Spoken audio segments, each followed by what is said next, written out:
A silent hallway, footsteps echo against the cold university tiles. A lone student walks, clutching papers heavy with numbers. His shadow stretches long under flickering lights. To the world, he is a symbol of promise, but to himself, he carries chains no one else can see. Across America, these chains are everywhere. They aren't made of steel, they're made of signatures and interest rates.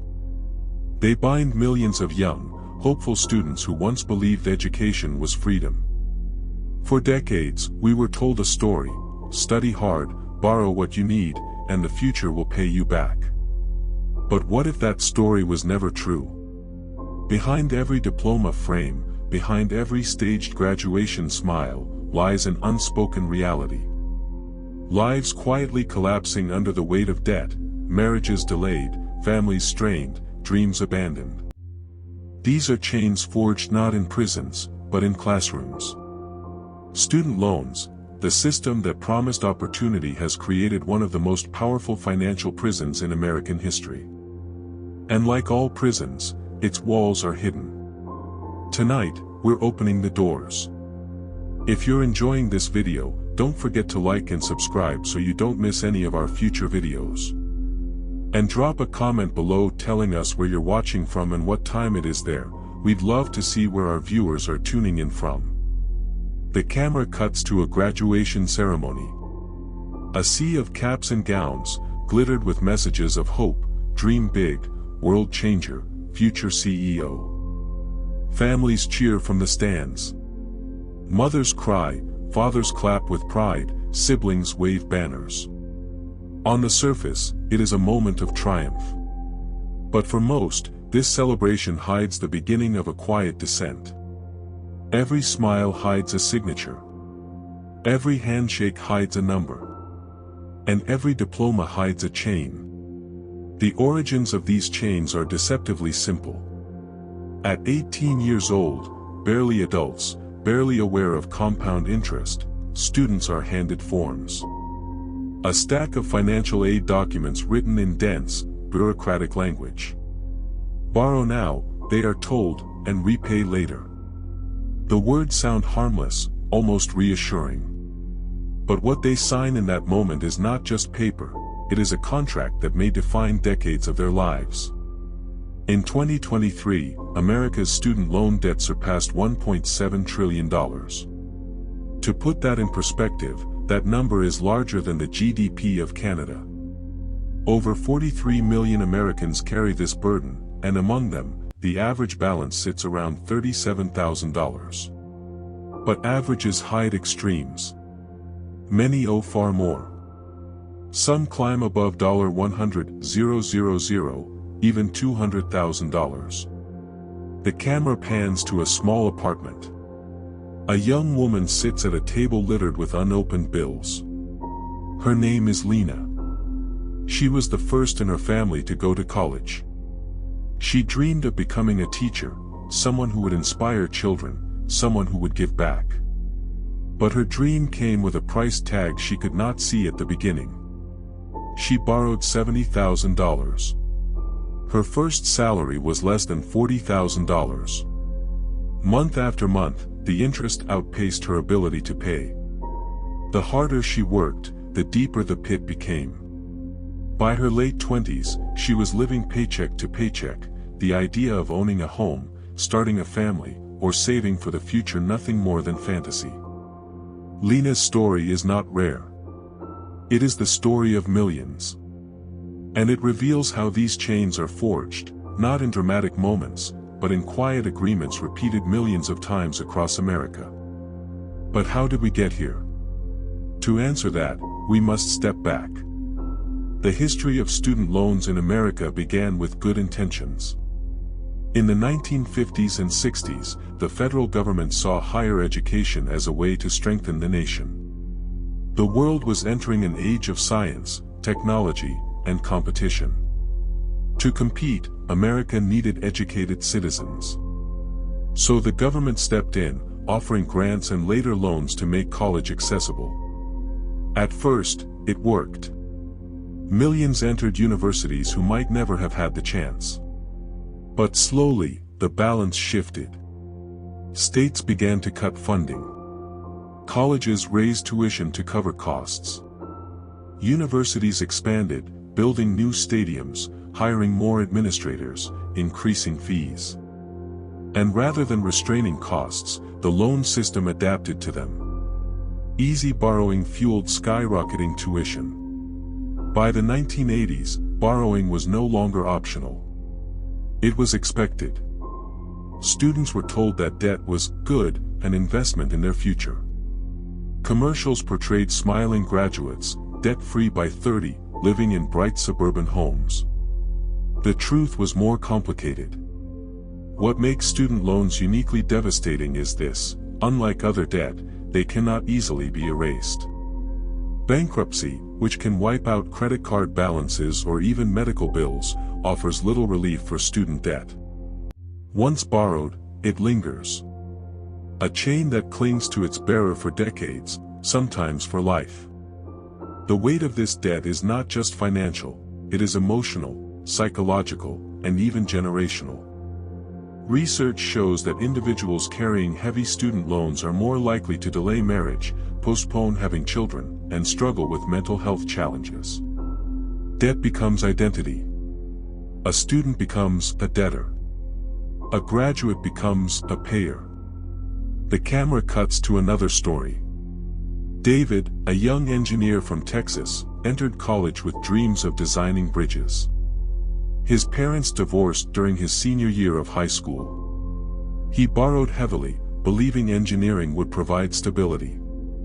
But just after graduation, the recession hit. His job disappeared overnight. Yet his loans did not. Calls from collectors began, followed by threats, followed by lawsuits. The dream of stability turned into a nightmare of survival. What is most haunting about these stories is their silence. Unlike visible struggles, unemployment, illness, addiction, student debt hides in plain sight. Neighbors may not know. Families may not discuss it. Friends may assume success where despair quietly grows. And yet, the system thrives on this silence. Lenders rely on the illusion of normalcy. Universities rely on the promise of opportunity. Politicians rely on the myth of education as the great equalizer. But behind the myth lies a haunting question: if education is the ladder to success, why do so many who climb it end up shackled at the top? The answer lies not just in policy or economics, but in something deeper: the way America sells dreams, and the way it charges for them. As this chapter closes, the camera pulls away from Lena's dim apartment, her unopened bills stacked like bricks on the table. In the background, her diploma hangs on the wall, a golden frame around a piece of paper that once promised freedom. Now it feels like a reminder of the chains she cannot escape. The screen fades to black, leaving one question echoing in the darkness. What happens when the American dream itself becomes a debt? The screen opens with a slow-motion shot of children running through a playground. The sound of laughter, the rustle of leaves in the wind, the innocence of a world untouched by numbers or contracts. Parents stand nearby, watching proudly, whispering to each other about the future. The words are always the same: one day, our child will go to college. For decades, this has been the great American promise. Education as the bridge to a better life. A path not only to knowledge, but to dignity, stability, and respect. College was not just about earning a degree, it was about climbing a ladder to a higher place in society. For immigrants, it was proof that their sacrifice had meaning. For working-class families, it was a dream that their children could rise higher than they did. But somewhere in the shadows of this dream, the first cracks were already forming. In the post-World War II era, college enrollment soared. The GI Bill had opened doors for veterans, and states invested heavily in public universities. Tuition was low, sometimes nearly free. A degree was attainable. A young person could work a part-time job and pay their way through school without crushing debt. For a time, the promise held true. But as the decades passed, the ground shifted. State funding declined. Universities began raising tuition to cover costs, and soon discovered that there was little resistance from students. Why? Because loans were available. Easy, accessible, marketed as safe. Borrow now, repay later. A solution that seemed harmless in the moment, but dangerous in the long run. By the 1980s, the dream had transformed. College was no longer just an opportunity, it was an expectation. High schools drilled it into students: without a degree, you'll be left behind.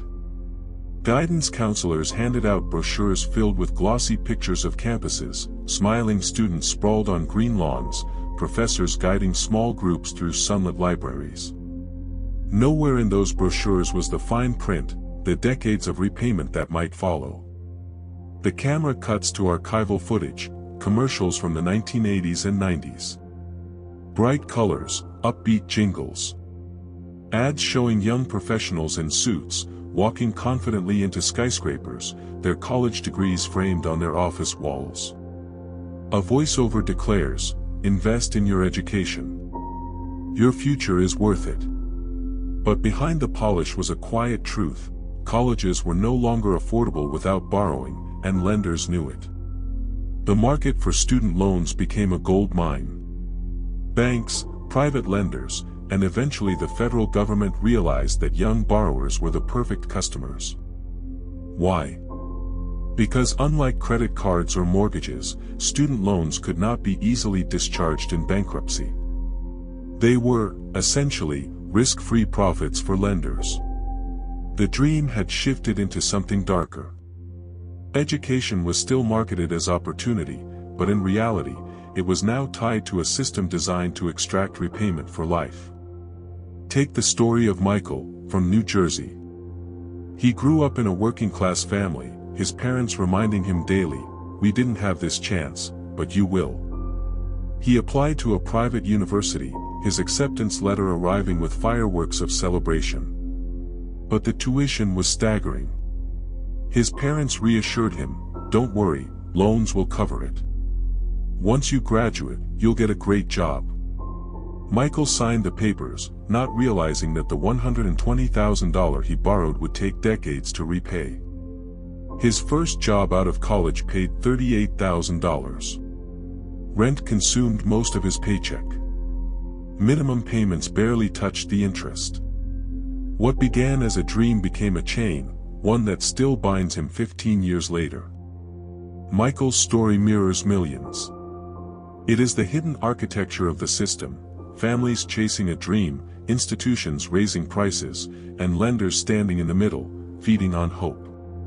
To understand how this dream transformed into debt, we must examine the cultural myth of education in America.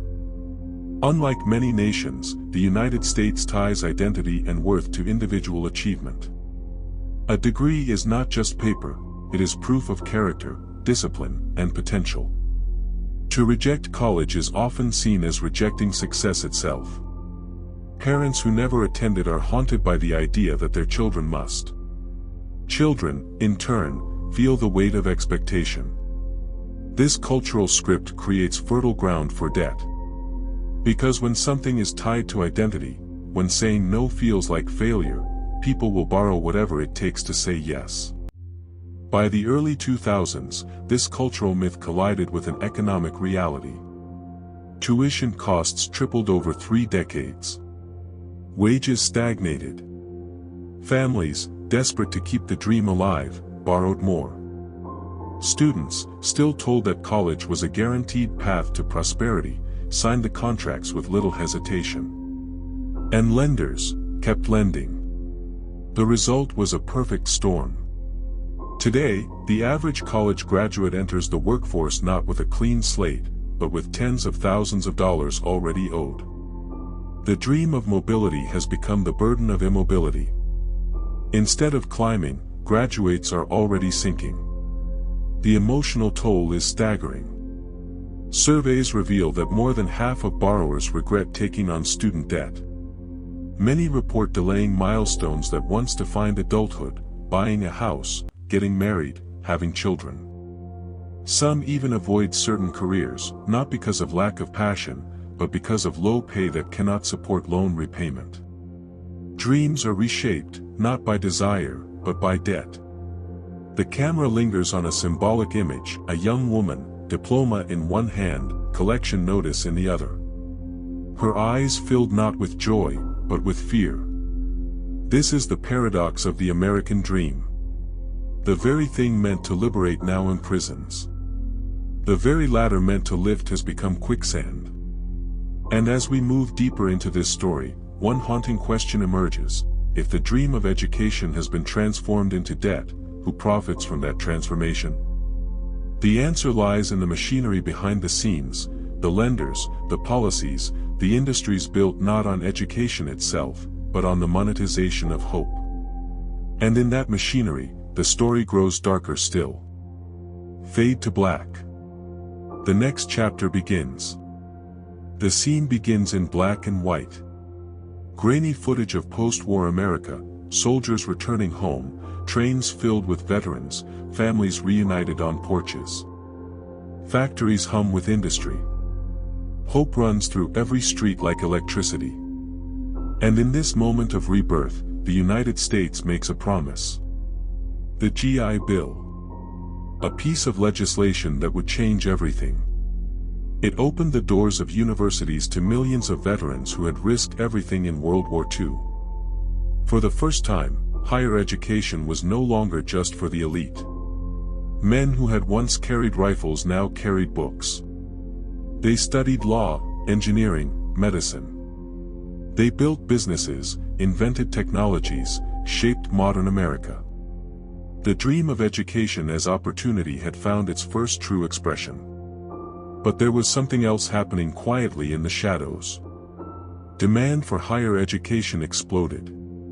Universities swelled with new students, campuses expanded, costs rose.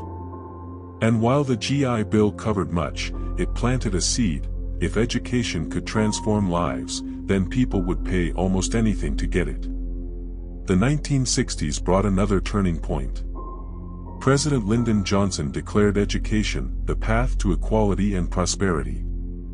Federal loans were introduced, not as traps, but as tools.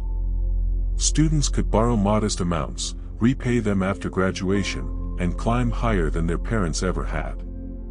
At the time, tuition at many state colleges was low, sometimes less than $1,000 a year. Borrowing a few $100s did not seem dangerous. It felt like an investment. But history has a way of twisting intentions. By the 1970s, as inflation rose and state budgets shrank, public universities began raising tuition. What had once been affordable now required borrowing. The federal loan system expanded. Grants, which once covered the bulk of tuition, shrank. Loans filled the gap. And every year, the gap grew wider. The scene shifts to a family kitchen in the 1980s. A teenage girl sits with her parents, a stack of glossy brochures spread across the table. Smiling students beam from every page. Leafy campuses, ivy-covered walls, libraries bathed in golden light. The parents look at each other, torn between pride and fear. They want their daughter to have what they never had. But they know the cost is rising. The solution? Loans. It will be worth it, they tell her. This is your future. It was during these years that borrowing stopped being an exception, and became the norm. But the true turning point arrived in 1976, quietly, buried within legislative text. Congress made student loans almost impossible to discharge in bankruptcy. At first, this applied only to recent graduates. Later, the restrictions tightened. By the 1990s, it was nearly universal. No matter what happened, job loss, illness, economic collapse, student debt would follow. It became a debt unlike any other, chained to the borrower for life. This was the moment when borrowed futures became permanent ones. The 1990s brought expansion. Private lenders entered the scene aggressively. Sallie Mae, once a government-backed institution, became a private corporation, driven by profit rather than policy. Suddenly, the market for student loans wasn't just about helping students, it was about revenue streams. Debt had become an industry. And with industry came marketing. Commercials on television, guidance counselors in schools, brochures mailed to homes, all painting the same picture: college was not optional, and loans were the only way in. Few mentioned interest rates. Few explained compounding debt. Few warned that failure to pay could mean decades of financial servitude. The early 2000s accelerated the crisis. Tuition skyrocketed, climbing far faster than inflation. A year at a private university could cost more than an entire family's annual income. Students borrowed more than ever before. By 2008, the total student debt in America surpassed $600 billion. By 2012, it had crossed $1 trillion. And behind those numbers were lives, millions of them, tethered to contracts they had signed as teenagers.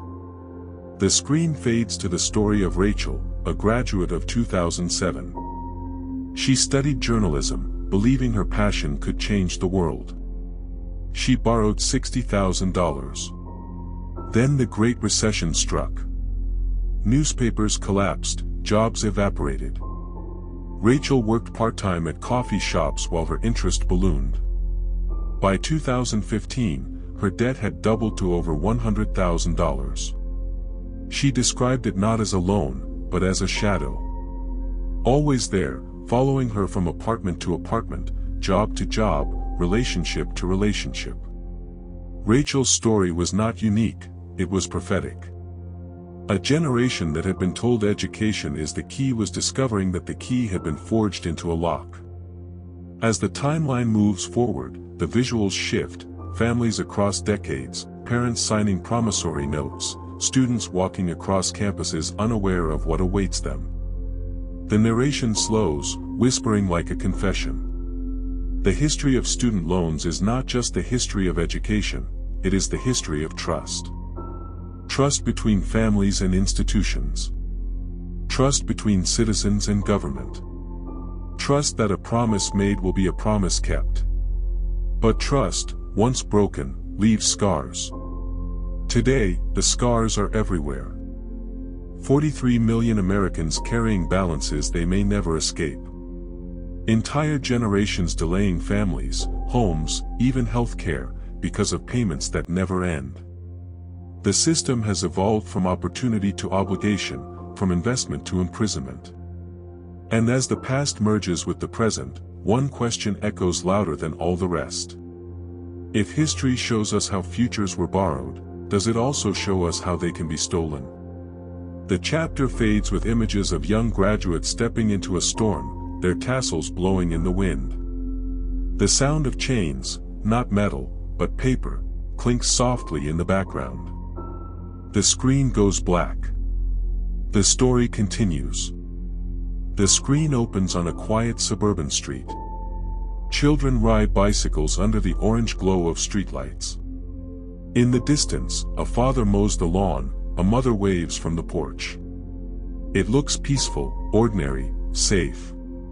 But behind closed doors, at kitchen tables across America, conversations unfold that are anything but peaceful.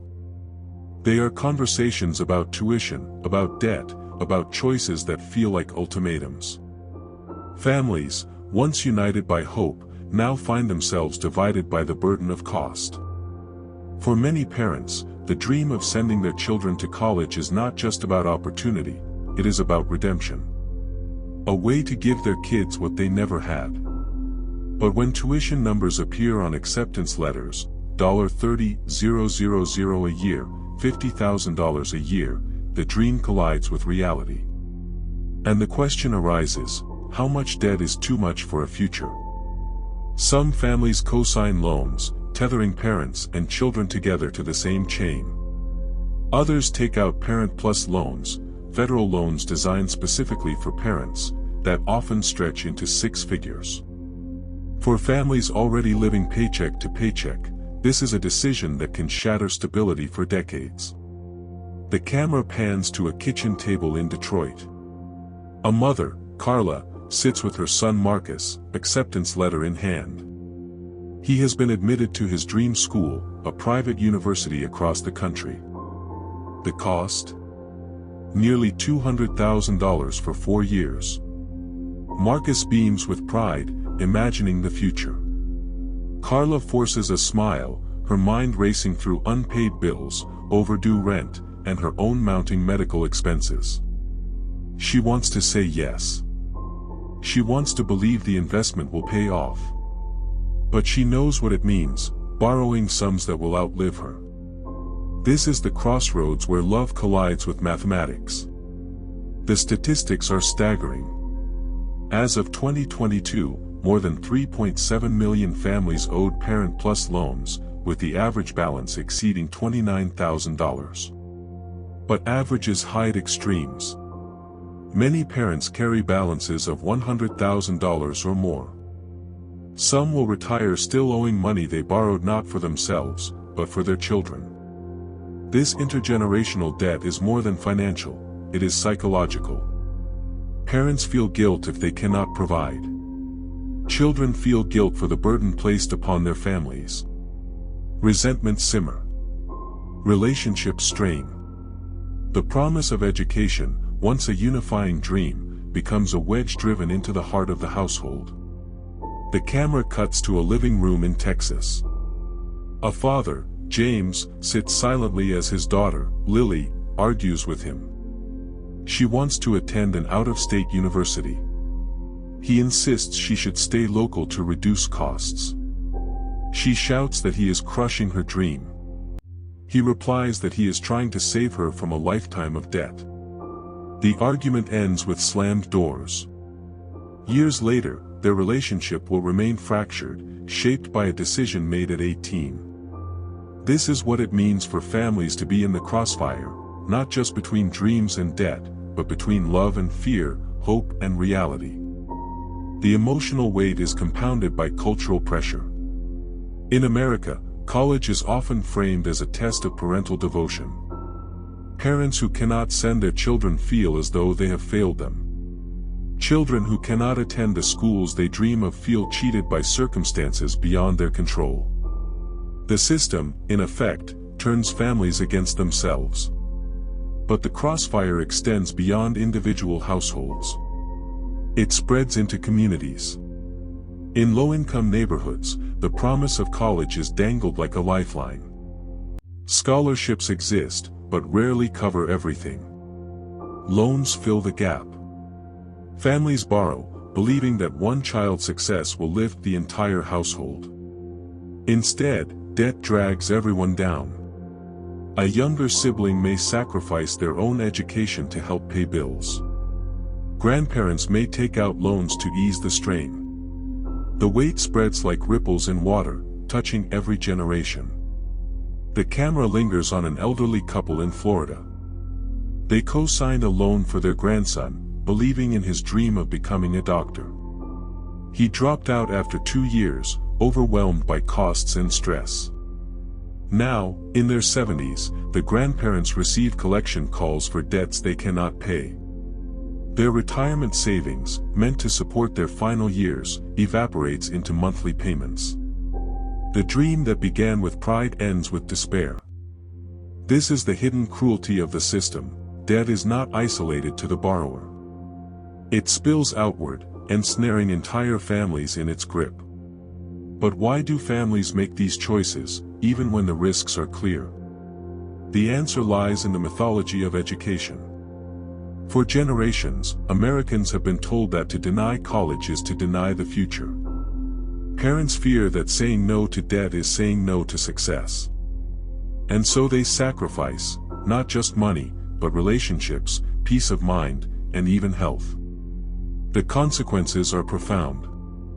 Studies reveal that parents with large Parent Plus loans report higher rates of anxiety and depression. Children whose families borrow heavily often experience guilt that shapes their adulthood. Debt becomes not just financial, but emotional inheritance. And yet, despite the suffering, the system continues. Universities raise tuition, lenders extend credit, and families, caught between love and fear, keep signing. The chapter closes on a powerful image, a family gathered at the dinner table. The father stares at the numbers on a financial aid package. The mother looks at her child, her face torn between pride and worry. The child stares at the diploma in the university brochure, dreaming of freedom. 3 faces, 3 futures, 1 decision. The lights dim, the papers sit unsigned, and the narrator whispers. In America, education was supposed to unite families, but for millions, it has left them wounded on the battlefield of borrowed futures.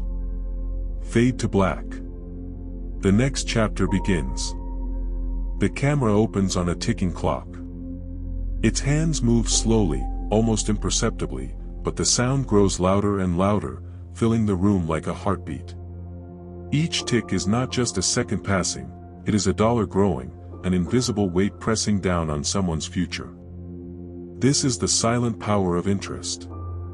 Unlike the initial shock of tuition bills or loan balances, interest works quietly, patiently. It hides in statements, it disguises itself in percentages, it builds in the background of everyday life. And before borrowers even realize it, what was once manageable becomes monstrous.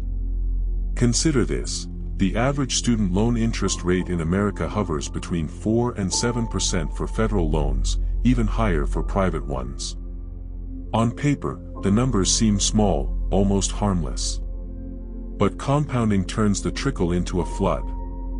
A $30,000 loan at 6% interest doesn't just remain $30,000, it grows into $60,000, $70,000, sometimes more, depending on repayment speed. For millions, the realization comes too late. They look at their balances years after graduation and wonder why the numbers have barely moved, or worse, why the debt has grown despite making payments. The truth is that interest consumes more than principal, trapping borrowers in cycles where progress feels impossible. The screen shifts to the story of Naomi, a social worker in Chicago. She borrowed $40,000 for her degree. For 10 years, she made payments faithfully, over $20,000 in total. Yet her balance today? $38,000. 10 years of sacrifice, and almost nothing to show for it. The culprit is interest, steadily feeding on her efforts, erasing the evidence of her struggle. This is not an isolated story. According to federal data, over half of student loan borrowers see their balances grow within the first 5 years of repayment. The system is designed not for relief, but for endurance. Borrowers are expected to keep paying, month after month, while balances remain stubbornly intact.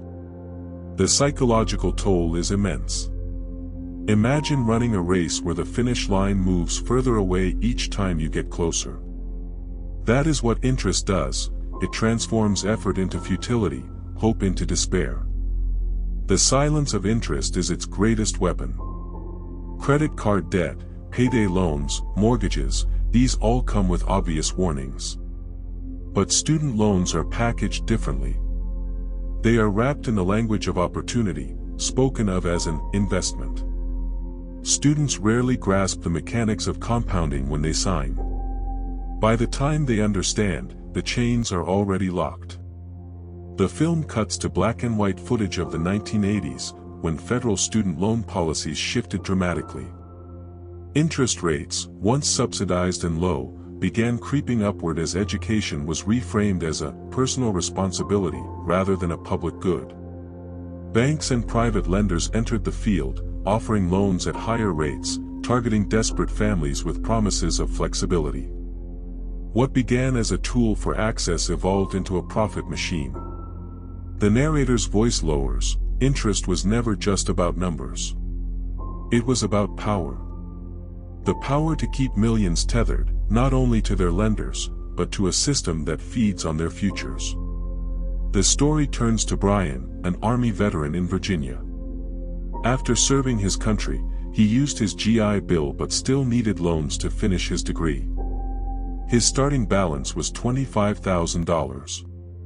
Over time, while making minimum payments, his balance grew to $34,000. He confesses, sitting in his modest living room, that he sometimes wishes he had never gone to college at all. His education helped him, but the debt follows him everywhere, into his marriage, his mortgage application, his dreams of retirement. The silent weight of interest is not just financial, it is generational. Parents who borrow for their children face balances that rise while they age.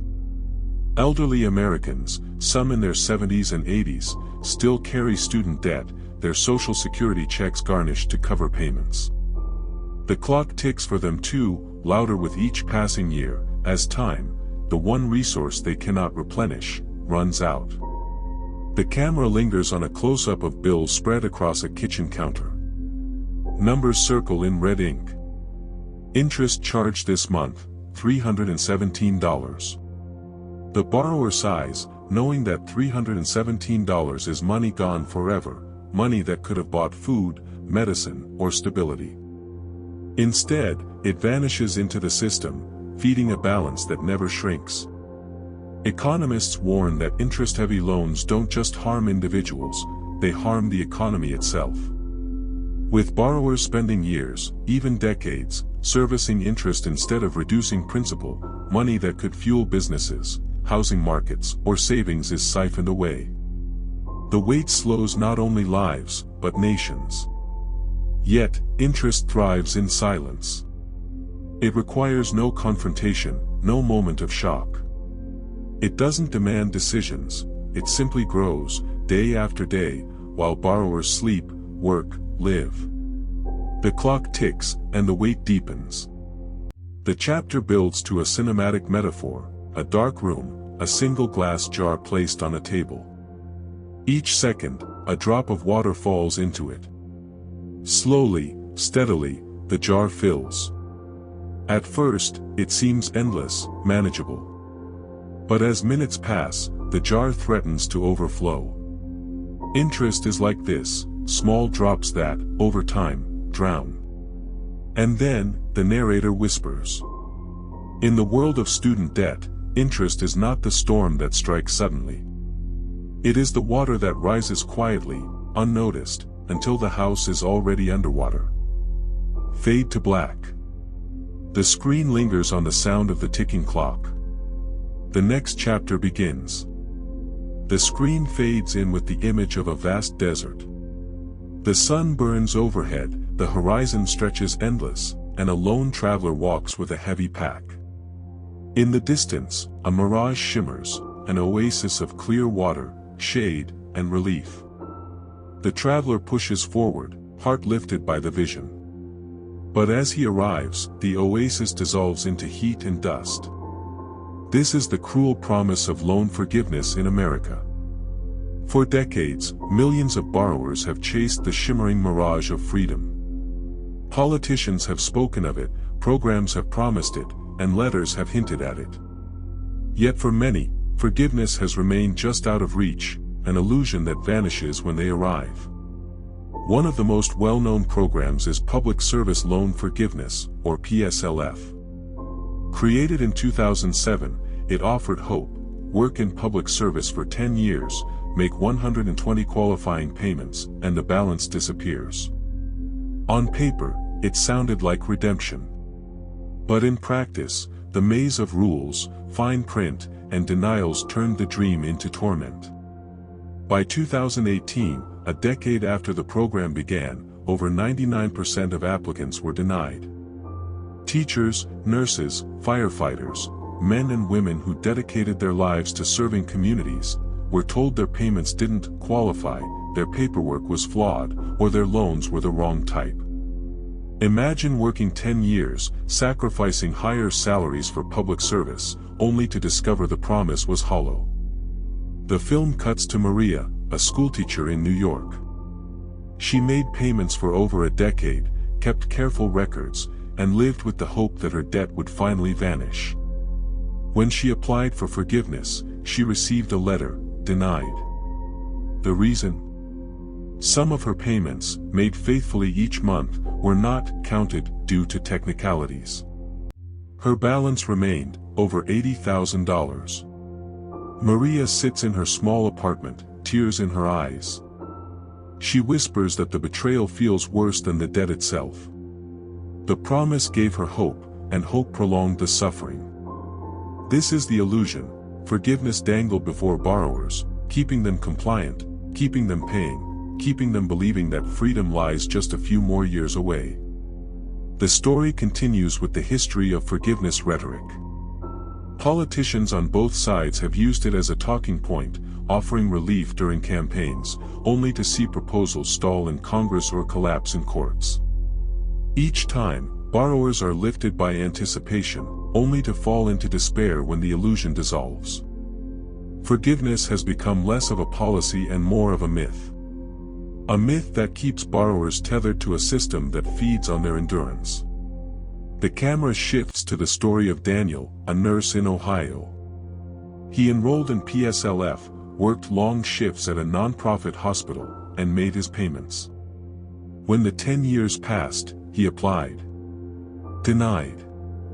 The explanation: his loan type was ineligible, though no one had told him that at the beginning. He is now back at square one, carrying $92,000 in debt, with no clear end in sight. These stories are not rare, they are the rule. The system of forgiveness has been constructed as a labyrinth. Payments must be made under specific plans, loans must be of certain categories, and paperwork must be flawless. One mistake, one misunderstanding, and 10 years vanish into smoke. Meanwhile, interest accumulates. Lives are lived in limbo. Families make sacrifices, careers are chosen not for passion but for eligibility, all for a promise that rarely materializes. The narrator's voice deepens. Forgiveness, in theory, should be mercy. In practice, it has become a tool of control. Statistics reveal the scale of the illusion. As of 2021, fewer than 5% of applicants had ever received forgiveness through PSLF. Even with reforms and temporary waivers, confusion remains high. Borrowers still wonder if they will ever truly see relief, or if the promise will vanish again at the final step. The screen fills with images of protest, borrowers gathering in Washington, holding signs, chanting for cancellation. Their faces are not filled with greed, but with exhaustion. For them, forgiveness is not about luxury, it is about survival. But survival is not what the system was designed to encourage. The film lingers on the metaphor of the mirage. Borrowers walk toward it for years, sometimes decades, guided by hope, sustained by promises. And just when they reach out to touch the water, it disappears, leaving only dust in their hands. This illusion serves a purpose. If forgiveness were simple, if relief were swift, the system would lose its hold. Instead, complexity ensures compliance. Borrowers keep paying, year after year, fearing to miss a step, hoping their diligence will be rewarded. Hope itself becomes the shackle. The story then shifts to a broader lens, the psychology of deferred freedom. Human beings can endure great suffering if they believe relief is coming. The system exploits this, stretching out suffering with the illusion of an ending. It is a strategy used in many forms of control, dictatorships, abusive relationships, and now, student debt. Forgiveness is not just financial policy, it is psychological warfare. The chapter nears its close with a haunting image, a borrower standing in a long hallway, doors lining the walls. Each door is marked with words: income-driven repayment, PSLF, temporary waiver, forgiveness application. The borrower opens door after door, only to find more hallways, more doors, more rules. The camera zooms out, revealing an endless maze with no exit in sight. The narrator whispers, "In America, forgiveness is promised, but rarely delivered." For millions, it remains a mirage on the horizon, just close enough to chase, but forever out of reach. The screen fades to black. The next chapter begins. The screen opens on a quiet suburban street at dusk. Streetlights flicker on, one by one, casting long shadows across empty sidewalks. Inside homes, families gather around dinner tables, televisions hum, and yet, across America, a profound silence lingers. It is the silence of debt, unspoken, hidden, and suffocating. Student loans are not always visible. They do not announce themselves with a siren or a flashing sign. They live in paper statements, in online accounts, in whispered conversations. They sit quietly on desks while families pretend life is normal. And the weight of that silence is immense. Consider Emily, a young professional in Seattle. She graduated with a degree in environmental science, full of hope and purpose. Her student loans totaled $65,000. Every month, she makes payments, silently calculating every purchase, every meal, every luxury foregone. Friends post pictures of vacations, new apartments, weddings. Emily smiles, but inside, she carries the quiet burden of numbers no one else sees. This silence is a form of isolation. Borrowers often feel ashamed, even though they did nothing wrong. Debt carries a stigma that isolates, convincing individuals that their struggle is personal, when in reality it is systemic. Conversations about money are avoided at family gatherings. Friends rarely ask about student loans. The borrower becomes invisible, trapped beneath layers of unspoken pressure. Across America, millions experience the same quiet suffering. 43 million borrowers, carrying over $1.7 trillion in student debt, navigate life with the knowledge that nearly every financial decision, buying a home, starting a family, investing in retirement, is constrained by a number in an account somewhere. Yet rarely is this burden discussed openly. The camera cuts to a young couple in their 20s. They sit in a cramped apartment in New York City, bills spread across the coffee table. They whisper about student loans late at night, fearful of judgment, fearful of conflict. The weight of silence creates tension, anxiety, and even depression. Mental health researchers have found that student loan debt is correlated with higher rates of stress, anxiety, and depressive disorders. The chains are invisible, but they cut deep. The silence extends beyond individuals to communities. Neighborhoods with high levels of student debt often see delayed homeownership, less local spending, and diminished civic engagement. Communities pay the price for a problem treated as private, invisible, unspoken. The story turns to Marcus, a first-generation college graduate from Atlanta. His parents co-signed his loans, their own savings depleted to help him attend school. Marcus works 2 jobs, sending money home, all while making student loan payments.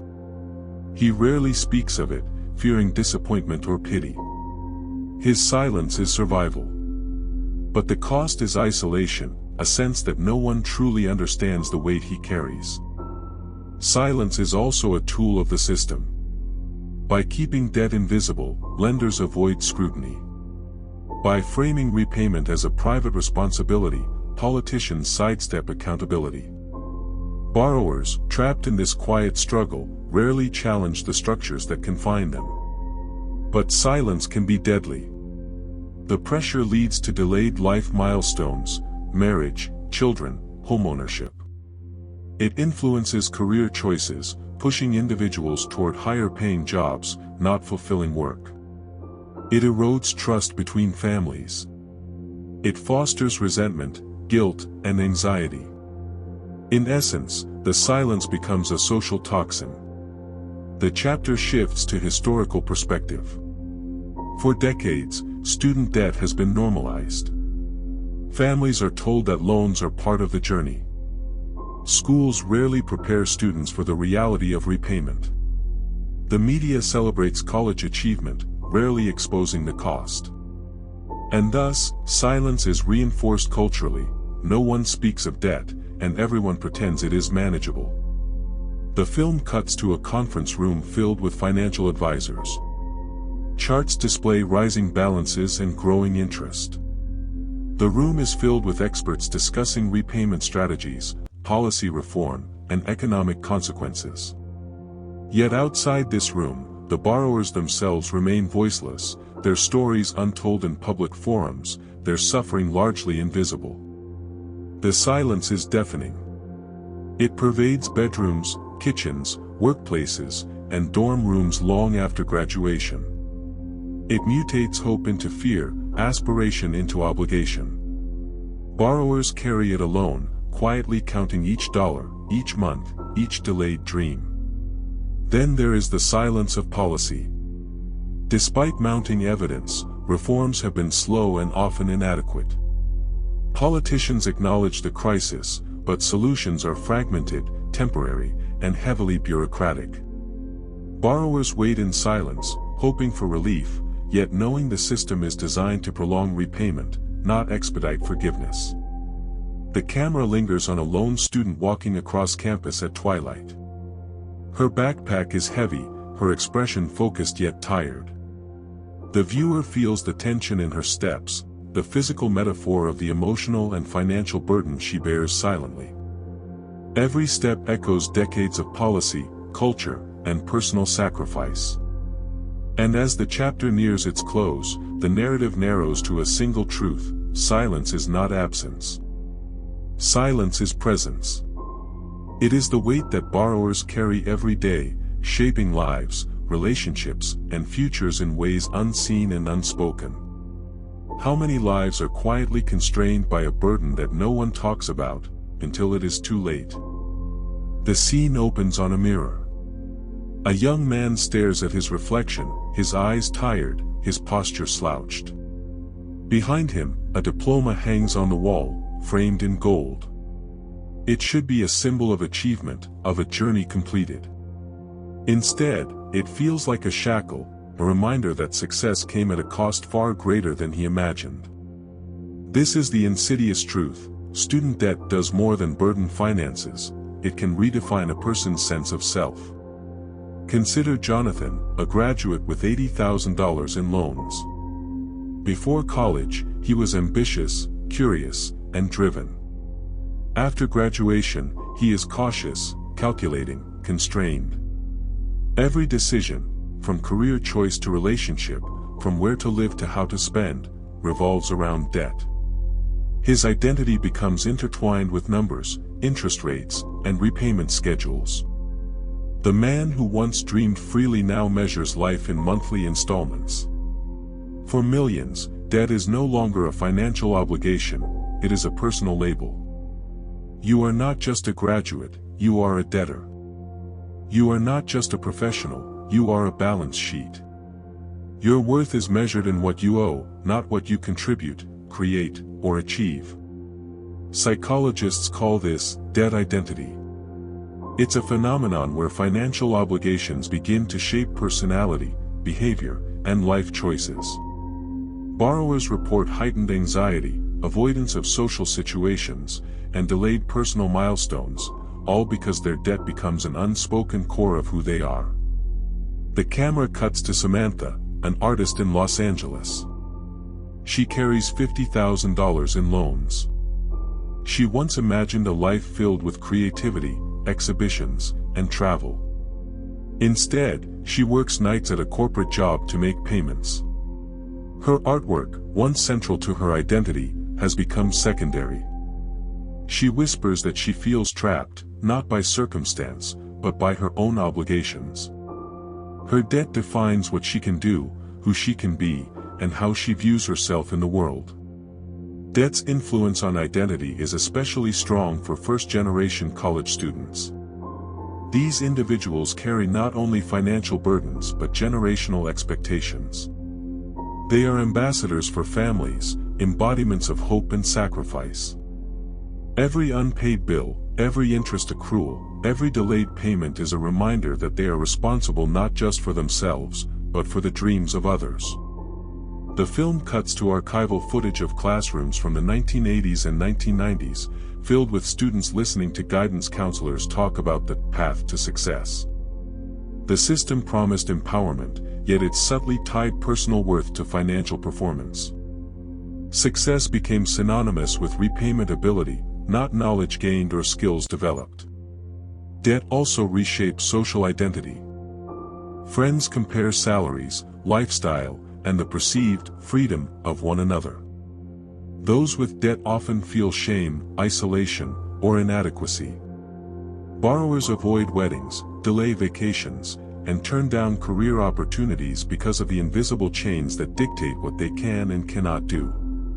Debt becomes both a social and personal marker, a silent stigma woven into everyday interactions. The camera zooms in on Carlos, a recent law graduate. His degree cost $180,000. He now works at a public defense firm, passionate about justice, but earning far less than his peers in corporate law. He describes himself as lucky because he has a job, yet every day is shadowed by the loan balance. He jokes with friends about paying back the machine, yet laughter masks a deep, pervasive anxiety. His debt has quietly taken over his identity. He is no longer simply Carlos, he is Carlos, the debtor. The chapter transitions into historical context. Debt shaping identity is not a new phenomenon, but student loans are unique in their psychological impact. Unlike credit cards or mortgages, which are tied to assets or consumption, student loans are tied to personal growth, to education, to ambition. They are taken on in a formative period of life, often before full adulthood, embedding themselves into the very architecture of self-perception. The narrative deepens with research insights. Studies show that high student debt correlates with delayed life decisions, chronic stress, and decreased mental health. Borrowers internalize the debt, blaming themselves for taking loans, even when the system designed it. They become walking calculators, constantly measuring every choice against a balance sheet. Debt also shapes identity through long-term effects on career choices. Graduates choose high-paying positions over passion, stability over risk, security over creativity. The result is a workforce constrained not by talent or interest, but by obligation. Life's trajectory becomes determined by debt, not personal ambition. The film cuts to a metaphorical visual, a tree in winter. Its branches are weighed down by invisible chains, roots buried deep in soil that once nourished freedom. Each chain represents a payment, an interest accrual, a promise unfulfilled. The tree survives, but it does not grow freely. This is the borrower's experience, alive, moving forward, yet constrained, bending under a silent weight. Debt can even redefine personal morality. Borrowers often describe guilt, shame, and a sense of failure as they make choices dictated by numbers rather than values. A young parent may delay having children, a recent graduate may avoid giving to charity, a professional may prioritize income over passion. Debt silently instructs behavior, shaping not just actions but conscience. The chapter nears its close with a cinematic convergence, multiple borrowers across the country, in apartments, offices, and classrooms, all silently calculating, all quietly constrained. Faces reflect worry, determination, exhaustion, and a longing for freedom. Each one's identity is intertwined with debt, a constant, invisible companion shaping life in profound ways. The narrator whispers. In America, education was sold as a path to empowerment. For millions, it has become a defining burden, shaping who they are, how they act, and even how they feel about themselves. Debt does not just cost money, it costs identity. Who are we when what we owe defines who we become? The camera opens on a bustling city street at dawn. Office towers rise like monoliths, glass facades reflecting the first rays of sunlight. Inside, commuters shuffle into cubicles, coffee in hand, faces tense yet determined. For many, the rhythm of their careers is not dictated by passion, talent, or ambition, but by debt. Student loans act as invisible leashes, tethering graduates to jobs they may not love, to employers they may not respect, to paths they never truly chose. The promise of education as freedom becomes a cage. Take Sarah, a biology major who dreamed of research and discovery. Her degree cost $120,000. She graduated with honors, brimming with ideas for environmental studies. Yet the reality of her debt demanded a high-paying corporate job in pharmaceutical sales. Every day, she sets aside curiosity and creativity for security and repayment. Her leash is not visible, but every paycheck, every payment, reminds her of its hold. This is the hidden cost of student loans: opportunity lost, dreams postponed, creativity redirected. Careers become decisions of necessity, not desire. The debt dictates choices more than personal interest ever could. The story deepens with Michael, a law graduate from New York. He once imagined defending underrepresented communities, standing for justice, challenging inequality. His student loans, totaling $200,000, made public interest law financially impossible. Instead, he accepted a corporate position in mergers and acquisitions. His work pays the bills, but it does not fulfill his purpose. The leash of debt guides every step, every decision, every morning commute. The camera shifts to a visual metaphor: a dog tied to a stake in a yard. The grass is green, the sky wide, yet the leash prevents freedom. In much the same way, debt restricts movement, curtails exploration, and enforces compliance. The stakes are financial, the leash psychological, yet the effect is the same: freedom is limited. Research confirms what stories illustrate.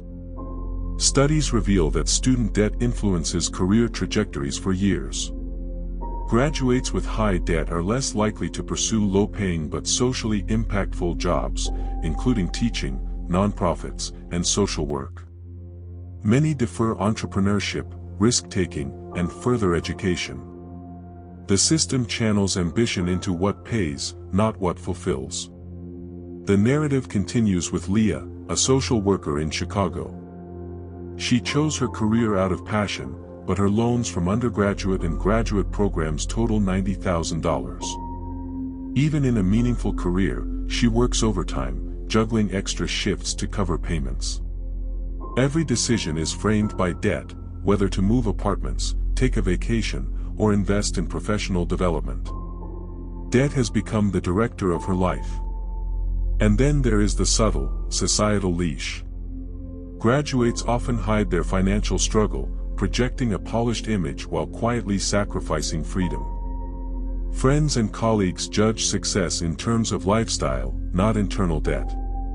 The invisible leash forces conformity: live modestly, defer milestones, accept offers based on salary rather than passion. Debt dictates not just actions, but appearances, behaviors, and social status. The chapter delves into the historical roots of this phenomenon. Before the explosion of tuition in the 1980s and 1990s, career choices were less constrained by finances. Young adults could pursue arts, research, or public service without risking lifelong debt. Today, a generation is tethered from the start, contracts and balances dictating paths long before ambition can fully bloom. The camera pans to a college graduation ceremony. Caps fly into the air. Smiles radiate hope. But for many, the celebration masks an invisible reality: the leash is already attached. Borrowers leave campuses not with freedom, but with obligations. Degrees symbolize potential, yet the leash ensures potential is curtailed by repayment schedules, interest, and financial necessity. The narrative explores the psychological consequences of this tether. Graduates often report chronic stress, anxiety, and a sense of living in a prescribed life. Careers once chosen with hope are now measured by paycheck adequacy. Passion, curiosity, and experimentation, the very essence of early adulthood, are subordinated to debt service. The story turns to Daniel, an engineer in Austin. He originally wanted to work on sustainable energy projects. His loans, however, pushed him toward corporate engineering with a high salary and long hours. Daniel explains that while he feels successful externally, internally he struggles with disillusionment. The leash of debt transformed his ambitions into obligations, narrowing the life he once imagined.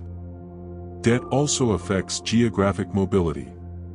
Graduates often stay in cities with higher-paying jobs rather than relocating for lifestyle, family, or purpose. The leash restricts not only career choices, but living spaces, relationships, and long-term planning. Borrowers compromise on life itself to meet repayment expectations. The chapter crescendos with a visual montage: commuters on subways, office workers at desks, graduates staring at screens with numbers in red, parents balancing bills while helping children pay off loans. Each face is tethered, bound, constrained by choices dictated not by passion, but by the invisible leash of debt. The narrator whispers.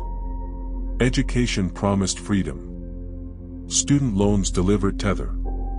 Careers are no longer paths of exploration, they are journeys of necessity, dictated by repayment schedules, interest, and invisible strings. The leash is quiet, unyielding, and inescapable for millions of Americans. How many dreams are rerouted, careers constrained, and lives redirected, because debt quietly guides every step. The scene opens in a dimly lit office, skyscrapers looming outside the windows. A digital board flickers, showing interest rates, balances, and repayment schedules. The camera pans slowly across rows of cubicles, each worker focused, calculating, processing. This is the heartbeat of an invisible empire, the hidden economy built on student loans. Student debt is not just a financial burden, it is a multi-trillion-dollar industry, silently shaping the U.S. economy.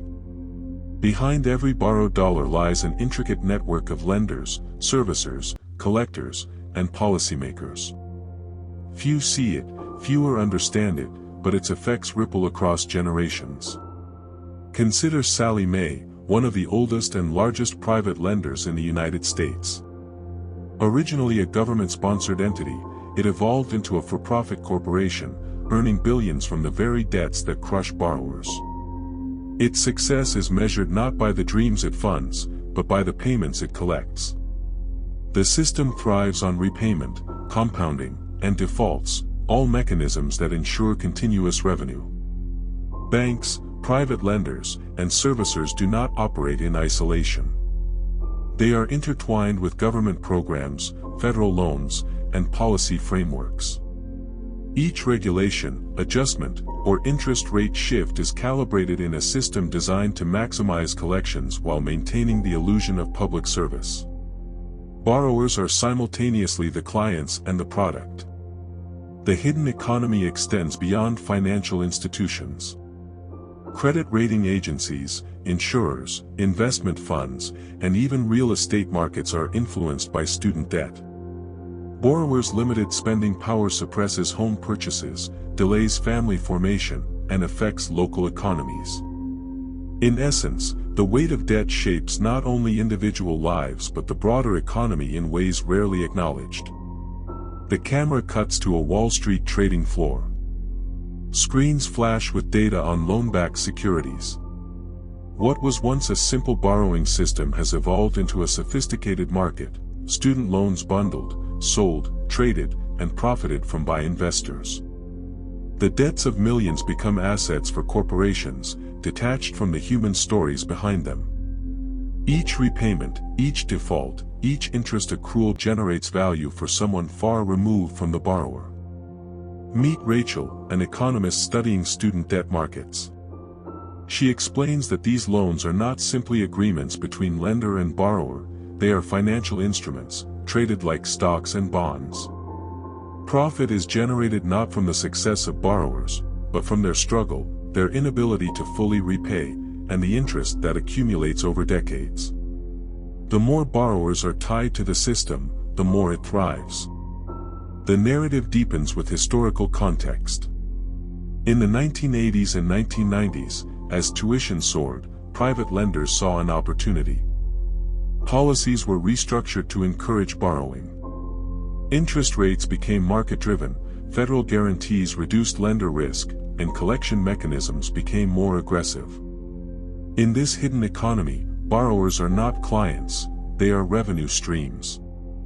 The camera shifts to a modest apartment in Ohio, where a young graduate balances bills. Her student loans are stacked high, monthly payments automatic.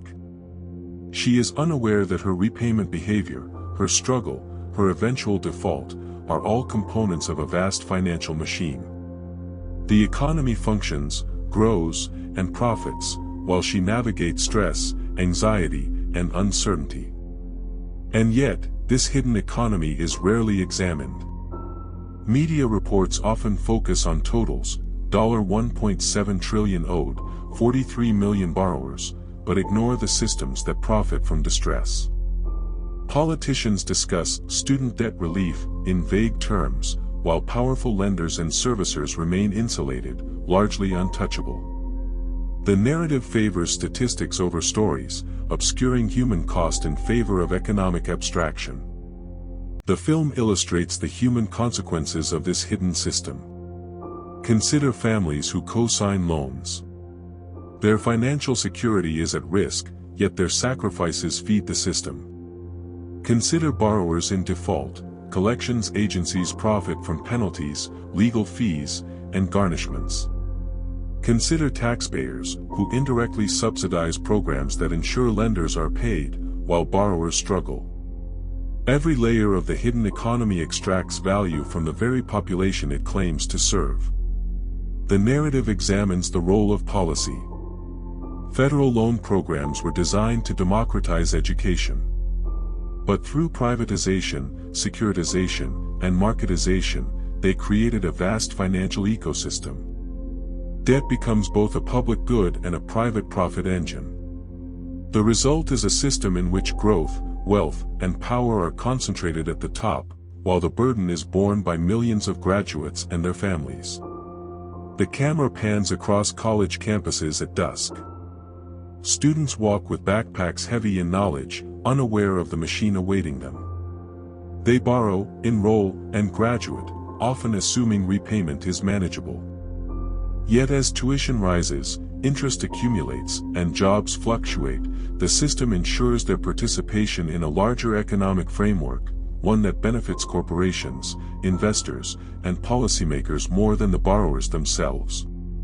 The film cuts to archival footage of legislative hearings. Officials debate student loans, interest rates, and repayment programs. Beneath the surface, lobbying and financial influence shape outcomes. Policy decisions, presented as public service, often favor lenders over borrowers. The hidden economy operates quietly, invisibly, yet its effects are profound and lasting. The chapter crescendos with a cinematic montage: borrowers in apartments and offices, servicers processing payments, Wall Street trading floors, congressional chambers, and investors reviewing loan-backed portfolios. The camera shifts seamlessly between human suffering and institutional machinery, emphasizing the contrast. Every personal story of struggle feeds an unseen economic ecosystem. The narrator whispers, "Student debt is not just an obligation, it is a currency." Every payment, every default, every interest accrual circulates through a hidden economy designed to thrive on the very burdens it creates. Freedom is limited, dreams are constrained, and the system prospers, quietly, efficiently, invisibly. How many lives are quietly fueling an empire most will never see, or understand? The camera opens on a dimly lit hospital corridor.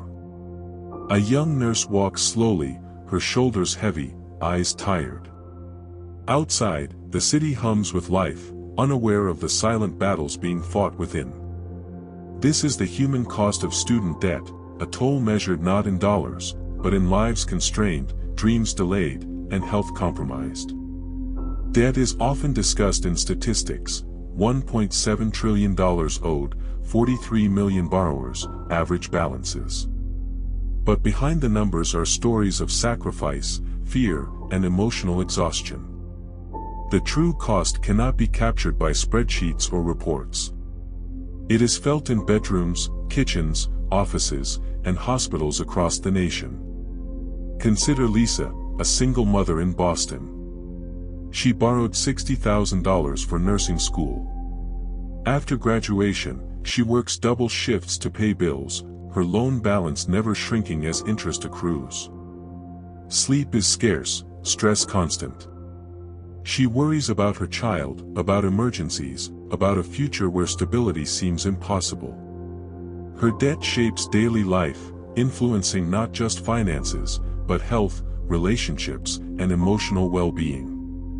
Mental health professionals report that student debt contributes to chronic stress, anxiety, and depression. Borrowers experience feelings of shame, inadequacy, and isolation. Relationships strain under the pressure, arguments about money, delayed marriages, postponed families. Parents co-signing loans feel guilt when balances grow. Children carry inherited burdens long before they understand responsibility. The camera cuts to an elderly couple in Ohio. They co-signed loans for their grandchildren. Their retirement savings are diminished, their healthcare delayed, and yet they continue to make payments. The weight of debt follows them into old age, shaping decisions about treatment, living arrangements, and life choices. Their struggle illustrates a harsh reality: debt transcends age. It is lifelong, multi-generational, and deeply personal. The narrative explores the ripple effects. Borrowers often delay or forego homeownership, delaying wealth accumulation and perpetuating economic inequality. Family planning is postponed. Career choices are narrowed. Dreams of entrepreneurship, travel, or education are shelved. Every postponed decision is a personal cost, invisible to policymakers, yet deeply felt by those living it. Consider Jamal, a software engineer in Atlanta. He dreams of starting a tech company, developing applications to aid underserved communities. Yet his $120,000 loan balance dictates otherwise. He works a secure corporate job, one that pays bills but not aspirations. His vision is stifled. His creativity constrained. Debt dictates not only survival, but the limits of human potential. The camera shifts to a classroom in Detroit. Students listen to a lecture, unaware of the toll that awaits them after graduation. Tuition rises, interest compounds, and by the time they enter the workforce, many are shackled to payments that consume their mental and emotional bandwidth. Education, intended to empower, becomes a burden that shadows every life decision. The chapter emphasizes the cultural and psychological implications. Borrowers internalize debt, equating it with personal failure. They compare themselves to peers, measuring worth by ability to repay, not by achievement or contribution. Society's silence exacerbates the struggle, leaving individuals to navigate their burdens alone. The narrative turns to healthcare. Borrowers report delaying medical treatment due to financial constraints, skipping medications, and sacrificing wellness. The stress of debt impacts sleep, mental resilience, and physical health. Hospitals and clinics may provide care, but the psychological toll lingers long after bills are paid, or ignored. Debt also shapes family dynamics. Conversations about college, money, and career become battlegrounds. Parents argue about co-signing. Children feel guilt for placing burdens on their families. Siblings make sacrifices. Generations are entwined in a web of financial and emotional stress. The human cost is visible in strained relationships, postponed milestones, and fractured dreams. The camera lingers on a young couple in Texas. They whisper about having a child, debating the timing, fearing the cost, worrying about education, and calculating loan payments. Their love is real, but debt frames every conversation. The audience feels the subtle suffocation, the way numbers dictate life, not values or desire. Historical context deepens the understanding. In the 1980s, tuition began to outpace wages. Student loans expanded, and debt became normalized as a rite of passage. Early borrowers faced repayment with optimism. Today, borrowers navigate a system designed to maximize collections, with interest, fees, and bureaucratic hurdles compounding stress. The human cost has escalated beyond imagination. The narrative introduces research. Studies link student debt to delayed marriage, lower fertility rates, reduced homeownership, and stifled entrepreneurship. Debt shapes society itself. It creates a generation tethered not by opportunity, but by obligation. It affects culture, demographics, and economic mobility. Behind the numbers are millions of stories of potential altered, delayed, or lost.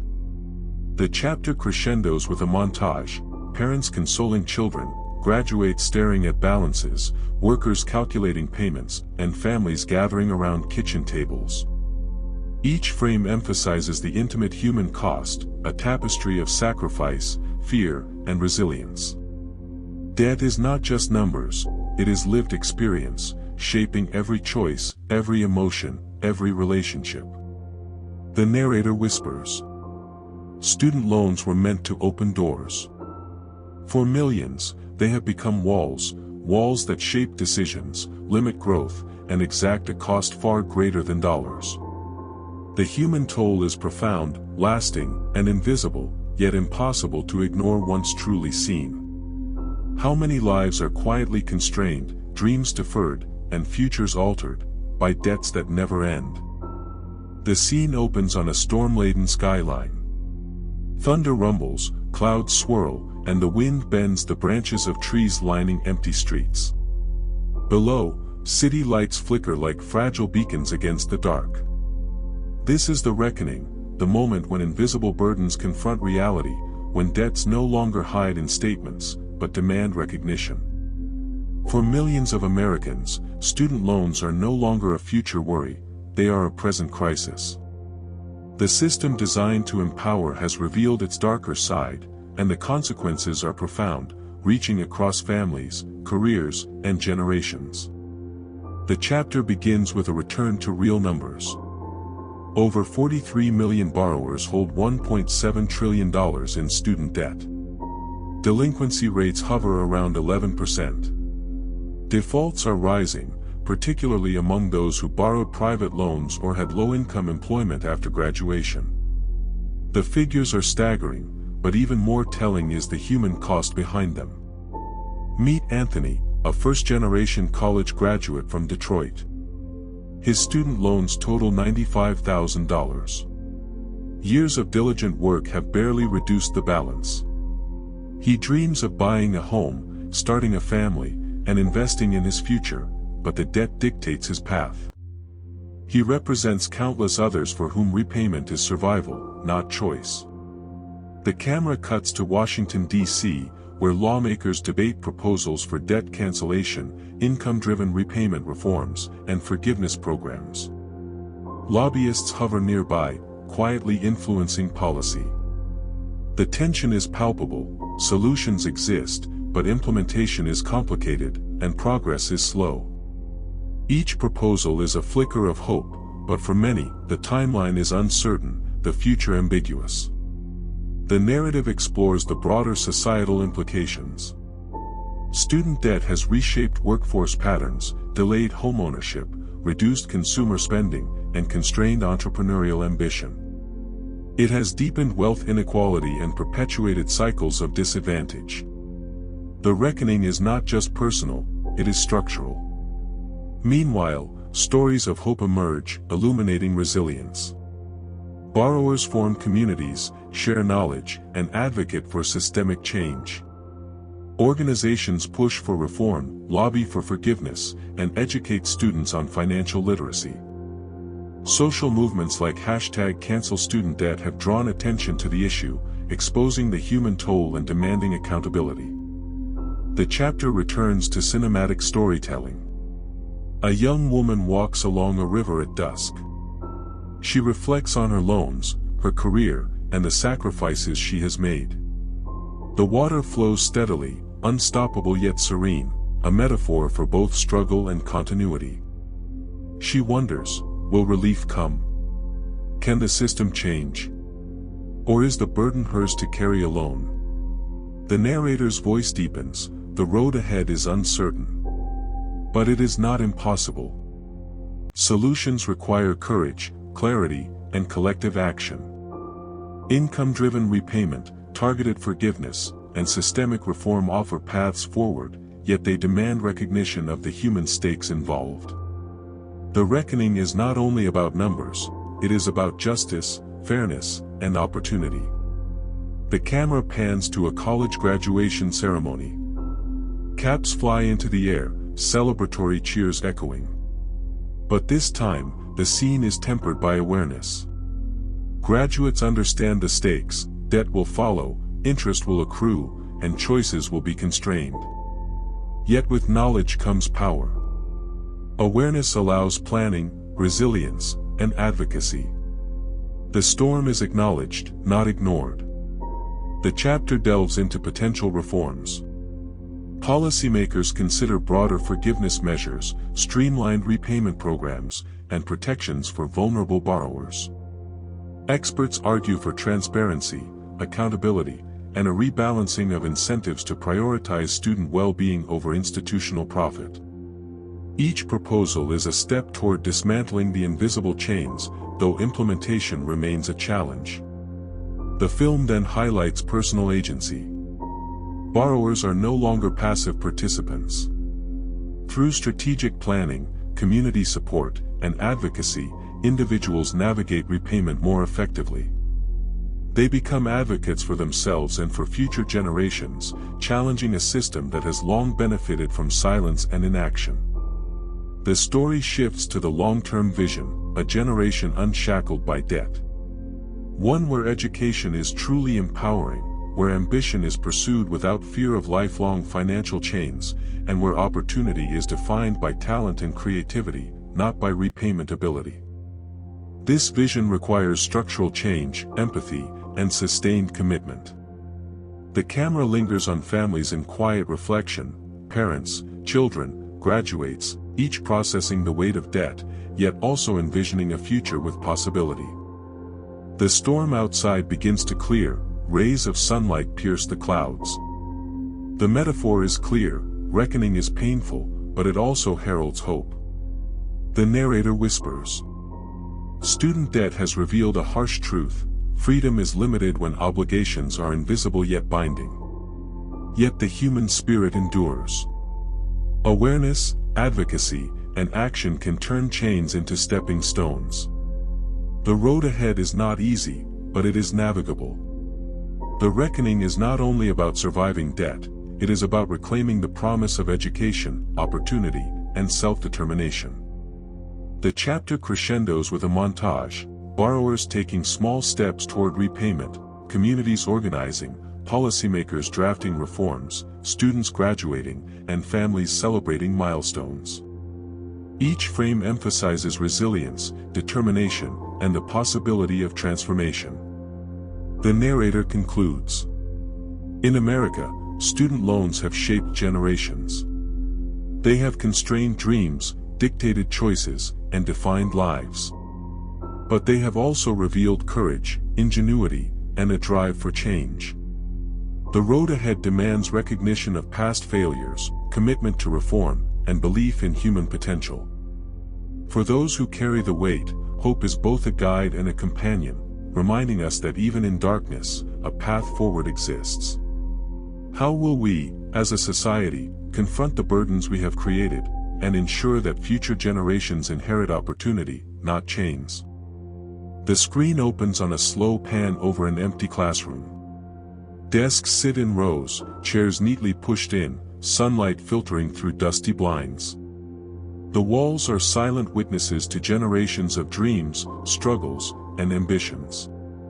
Here, education promised freedom. Yet, as the shadows stretch across the floor, one cannot help but feel the weight of what lies beyond the classroom, the hidden chains of debt, the dreams deferred, the lives reshaped. For millions, the story of student loans is not about numbers.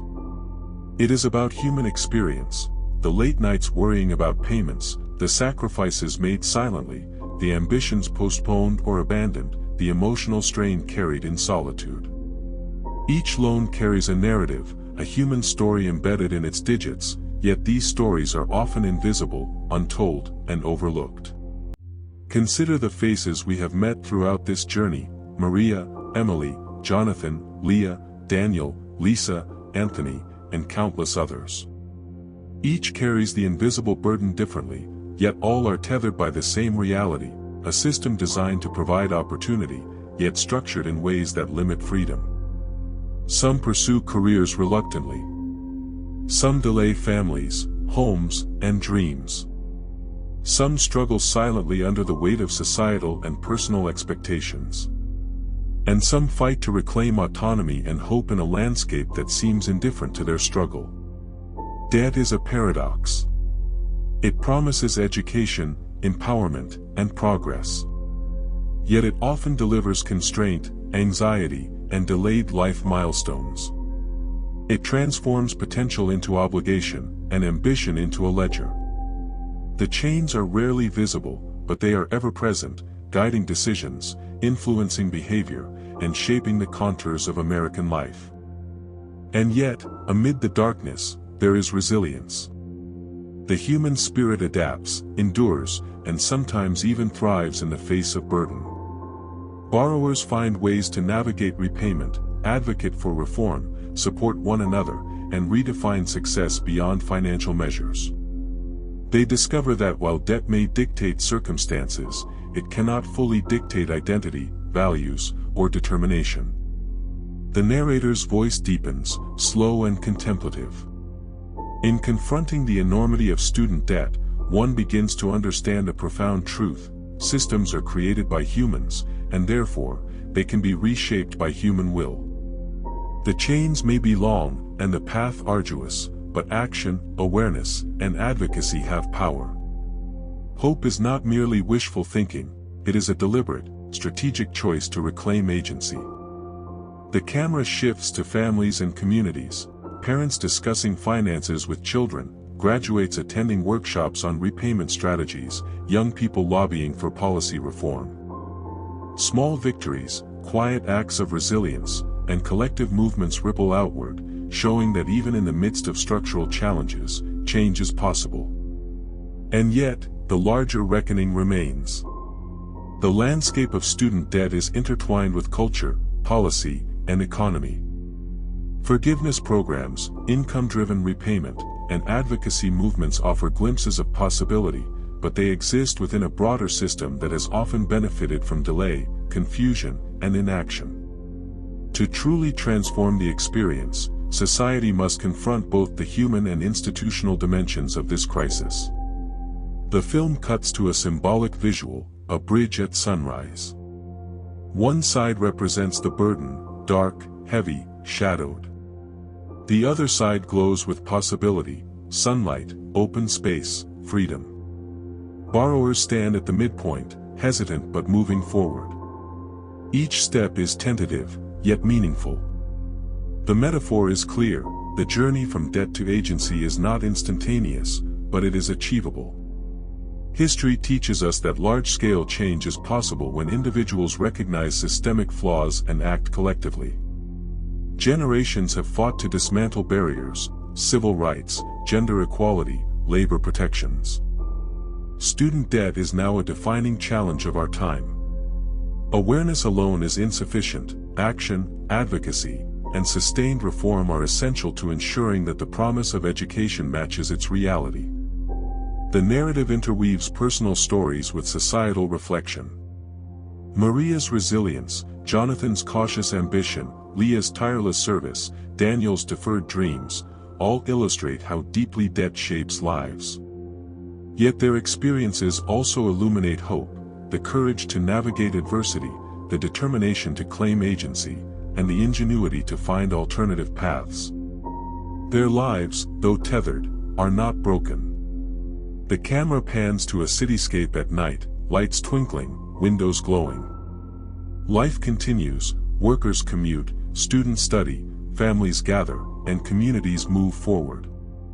Amid this pulse, student debt continues its quiet influence, but so does resilience, hope, and the drive for change. The two forces coexist, intertwining human struggle with the promise of transformation. The narrator whispers. Debt may define circumstances, but it does not define the soul. While the chains are real, they are not eternal. They can be challenged, reimagined, and dismantled. Freedom is not granted, it is reclaimed.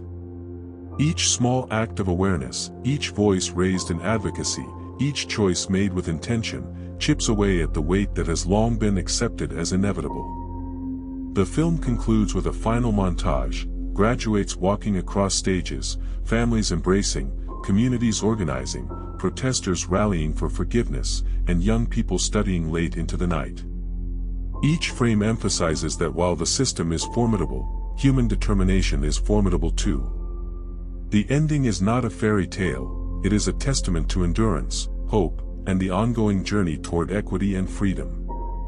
One last time, the audience is left with this lingering reflection. How will we, as individuals and as a society, confront the burdens we inherit, ensure that opportunity is genuine, and create a future where education is a ladder, not a chain?